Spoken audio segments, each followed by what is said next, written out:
Hypertension hypertension कसे हाताळावे sir? मुळात कसं आहे की हायपरटेन्शनचे बरेच रिझन आहेत. कोणाचा मोठापाय, हं, हं, त्याच्यामुळे रक्तवाहिनीवर जो चरबीमुळे दाब येऊन हं, ब्लड प्रेशर त्यांचं वाढलेलं असतं. आता कुणाकुणाचं काय होतं की पोट साफ होत नाही, हं, त्याच्यामुळे तो वायूचा दाब येऊन त्याचं ब्लड प्रेशर वाढलेलं असतं. ओके. कुणाकुणाची झोप पूर्ण होत नाही, अपुरी झोपेमुळे हं, हृदयावर परिणाम होऊन ब्लड प्रेशर वाढलं असते. हं, कुणाकुणाचं स्ट्रेस, टेन्शन, एन्झायटी याच्यामुळे त्याचं ब्लड प्रेशर वाढलेलं असतं. कुणाकुणाचं त्रिदोष वाढलेले असतात, कुणाकुणाचं अजीर्ण असते. अजीर्ण हे सुद्धा हृदरोगाचं कारण सांगितलेलं आहे. ओके. अजीर्ण म्हणजे काय, आपण आहार करतो, हं, हं, जेवण केल्यानंतर ते अन्न पचत नाही.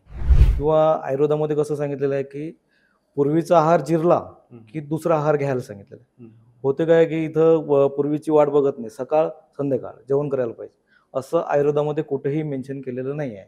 हं, आयुर्वेदामध्ये असं लिहिलेलं आहे की पूर्वीचा आहार जिरला की दुसरा आहार घ्यायचा. मग पूर्वीचा आहार जिरला हे ओळखायचं कसं का? शुद्ध ढेकर येणे, हं, शरीरात लागवता येणे, हं, दुसरं अन्न खाण्याची इच्छा होणे, तेव्हा पूर्वीचा आहार जिरला. जर तुम्हाला संध्याकाळी भूक नसेल, लंघन करा, काही गरज नाही जेवण करायचं. आणि ब्लड प्रेशरचं कारण मुख्यतः हेच आहे, अध्यशन, विषमाशन आणि अनशन. हं, अध्यशन म्हणजे काय की गरज नसताना जेवण करणे. हं, हं, एखादा मित्र भेटला, हं, हं, चल आज तुझे जेवण केलेलं असते त्यांनी, चल आज वडापाव खाऊ, हां, खाल्ला. त्याच्यानंतर आईस्क्रीम, फ्रूट सलाद, म्हणजे अध्यशन झालं. विषमाशन म्हणजे काय की एखाद्याचा जॉब आहे, अवेळी जेवण आहे, ट्रॅव्हलिंग खूप होते, आज 10 वाजता जेवल्यानंतर उद्या दुपारी 2 वाजता, असं विषमाशन. अनशन म्हणजे काय, उपाशी राहणे.